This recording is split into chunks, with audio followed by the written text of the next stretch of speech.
Just explain to us what Rockwell does, because you provide, but you don't make controllers and software that organizes factory automation equipment.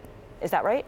So we do make hardware and software, and we provide services for the basic automation in factories and other industrial processes. Importantly, we also increasingly are providing software and more IT-like services to take that data, analyze it, and help our customers and their people draw additional insights. Okay, so that being the case, you have a front row seat to all the disruption that we're seeing in global trade, to the trade tariffs. Talk about the impact so far on your company and your industry. Are you seeing shifts in the supply chain away from China? So what we're seeing broadly in the economy that we're concerned with in terms of manufacturing is shorter cycle businesses have slowed down. The cumulative effect of trade uncertainty has caused some of the discrete manufacturing companies like automakers to delay, not cancel, but delay some of their capital expenditures. On the other side, in more of the continuous process industries like oil and gas, mining, a little bit of life sciences, we're continuing to see robust investments in those so-called later cycle industries. We are seeing manufacturers evaluate their manufacturing footprint, including those that have footprint in China, but they're recognizing that it can't just be chasing purely a lower labor rate. They have to look at where they can sustain a competitive advantage, and that includes technology and the people that are part of their companies. So as your company sort of evolves and you kind of push further into, I guess, a different side of automation, I mean, I can remember years ago, the type of automation, it was pretty much confined to the big industrial factories, and now automation has sort of snuck into almost every industry in some form or another. What types of new customers are you seeing come in the door?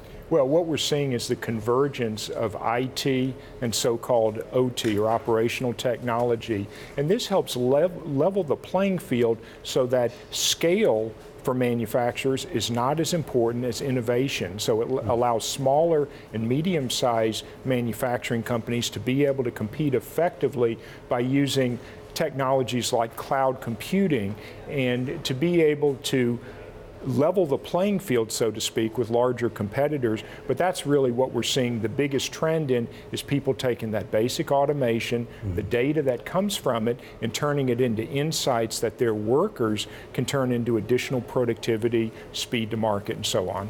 Okay, that's interesting, because clearly there's a growth of automation in big industrial companies and the smaller companies as well, but it doesn't necessarily translate into faster productivity when it comes to the numbers that the government collects. Why is that? Well, I think it's going to take a while for all of these technologies to be fully incorporated and rolled down at scale. So a lot of the projects that we're seeing and participating in are pilot projects where they're really getting their feet wet. They've appointed a chief digitization officer. They're embarking on their digital transformation. They're quantifying the benefits in one plant or in one product line, but they haven't yet rolled it out at scale across their worldwide footprint. So I want to talk about some of the specific numbers for your business. I mean, you're basically a $6 billion sales per year company at this stage. However, the growth line has been relatively in the single digits, I believe, for the last few years.